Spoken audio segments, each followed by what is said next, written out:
श्री रामचरितमानस पावन पाठ बालकांड दोहा संख्या 358 से 361 तक। वर्णन बारात का अयोध्यापुरी वापिस आना और परम आनंद। श्री रामचरित सुनने और गाने की महिमा। जय श्री राम। कीन सोच सब सहज सुचि सरित पुनीत नहाई प्रात क्रिया करितात पई आए चारियों भाई। सभी पवित्र चारों भाइयों ने सोचा से निवृत्त होकर शरीर में स्नान किया और प्रातः क्रिया संध्या वंदनादि करके वे पिता के पास आए। भूप बिलो के लिए उरलाई बैठे हरति रजाय सुपाई।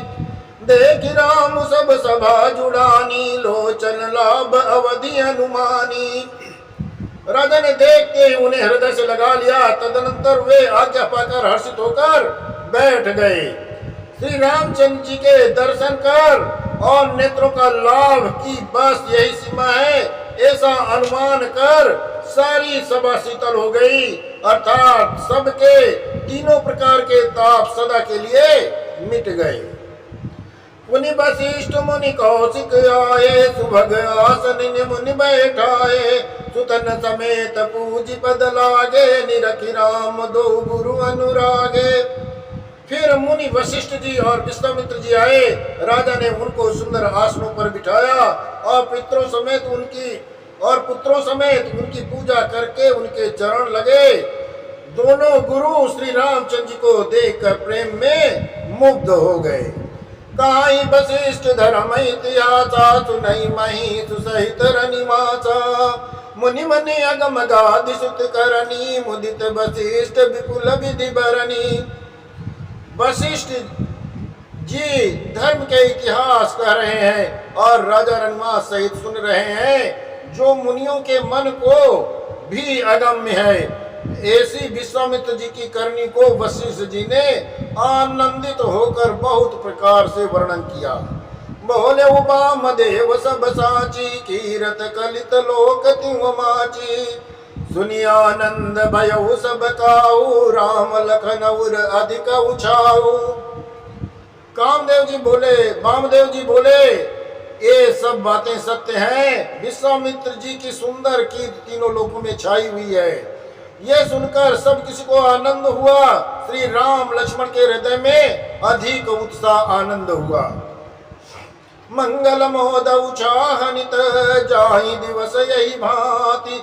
उमगी अवध आनंद भरी अधिक अधिक अधिकाति।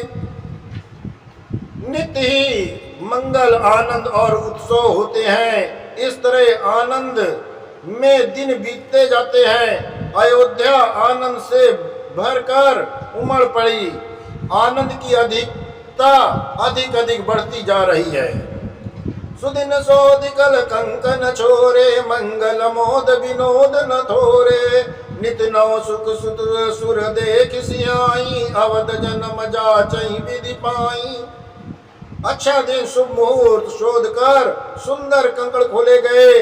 मंगल आनंद और विनोद कुछ कम न हुए, अर्थात बहुत हुए। इस प्रकार नित्य नए सुख को देखकर देवता सिहाते हैं और अयोध्या में जन्म पाने के लिए ब्रह्मा जी से याचना करते हैं, विनती करते हैं। विश्वामित्र चलन नित चाई राम स प्रेम विनय बस रहाई। दिन दिन सय गुण भूपति भाऊ देखि सराह मुनि राऊ। विश्वामित्र जी नित्य ही अपने आश्रम को जाना चाहते हैं, पर रामचंद्र के स्नेह और विनय बस रह जाते हैं। दिनों दिन राजा का 100 गुना भाव प्रेम देखकर महामुनिराज विश्वामित्र जी उनकी सराहना करते हैं। मांगत विदारा अनुरागे सुतन समेत ठाड़वे आगे। नाथ सकल संपदा तुम्हारी मैं सेवक समेत सुत नारी। अंत में जब विश्वामित्र जी ने विदा मांगी तब राजा प्रेम मग्न हो गए और पुत्रों सहित आगे खड़े हो गए। वे बोले, हे नाथ, ये सारी संपदा आपकी है, मैं तो स्त्री पुत्रों सहित आपका सेवक हूँ। कर सदा लरिकन पर छो दर्शन देत रह बमुनि मोहू अस कई राहु सहित सुतरानी पर उचरण मुख आवन बानी। हे मुनि, लड़कों को सदा स्नेह करते रहिएगा और मुझे भी दर्शन देते रहिएगा। ऐसा कहकर पुत्रों और रानियों सहित राजा दशरथ जी ने विश्वामित्र जी के चरणों पर गिर पड़े। प्रेम विह्वल हो जाने के कारण उनके मुख से बात नहीं निकलती। दीन आशीष भी प्रभु बाती चले न प्रीति रीत कही जाती।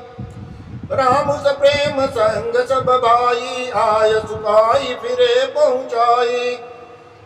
ब्राह्मण विश्वामित्र जी ने बहुत प्रकार से आशीर्वाद दिए और वे चल पड़े। प्रीत की रीत कही नहीं जाती। सब भाइयों को साथ लेकर श्री रामचंद्र जी के साथ उन्हें पहुंचाकर और आज्ञा पाकर लौटे। राम रूप भूपति भगति ब्याहु छाऊ आनंद जात सराहत मन ही मन मुदित गादि कुल चंद।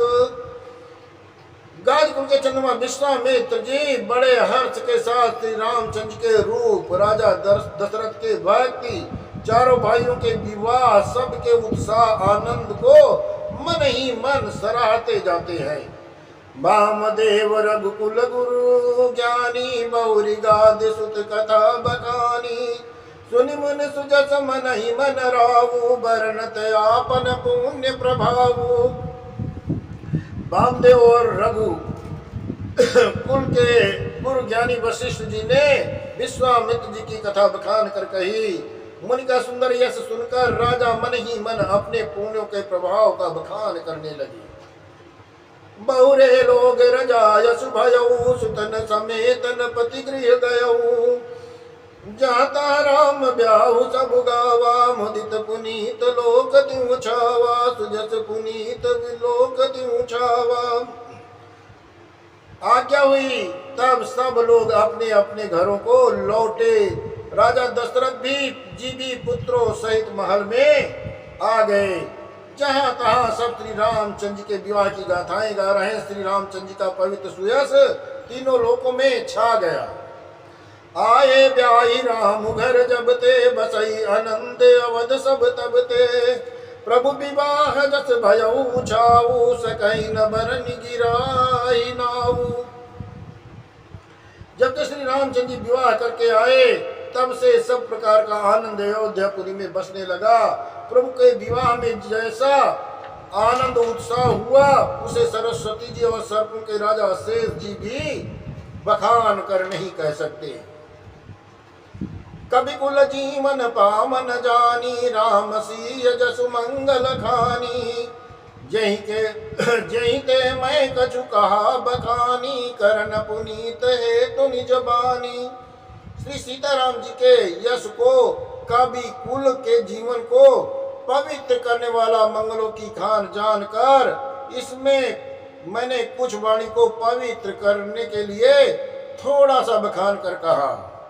निज गिरा पावनी करण कारण राम जस तुलसी कहो। रघुबीर चरित अपार बारद पारू कवि कौने लयो। उपबीत ब्याह उछाह मंगल सुनिज सादर गावहीं। वैदेही राम प्रसाद ते जन सर्वदा सुख पावहीं। अपनी बाणी को पवित्र करने के लिए तुलसीदास जी ने राम का यश कहा। नहीं तो श्री रघुनाथ जी का चरित्र अपार समुद्र है। किस कवि ने उसको पार पाया। जो लोग यज्ञोपवीत और विवाह के मंगलमय उत्सव का वर्णन आदर के साथ सुनकर गावेंगे वे लोग श्री जानकी और श्री रामचंद्र जी की कृपा से सदा सुख पावेंगे। सिय रघुबीर विवाह जैस प्रेम गावहीं सुनई। तिन कहूँ सदा उछाऊ मंगलायतन राम जसु। श्री सीताराम जी और श्री रघुनाथ जी के विवाह प्रसंग को जो लोग प्रेम पूर्वक गाएंगे सुनेंगे उनके लिए सदा उत्साह आनंद ही आनंद है, क्योंकि श्री रामचंद्र जी का यश मंगल का धाम है।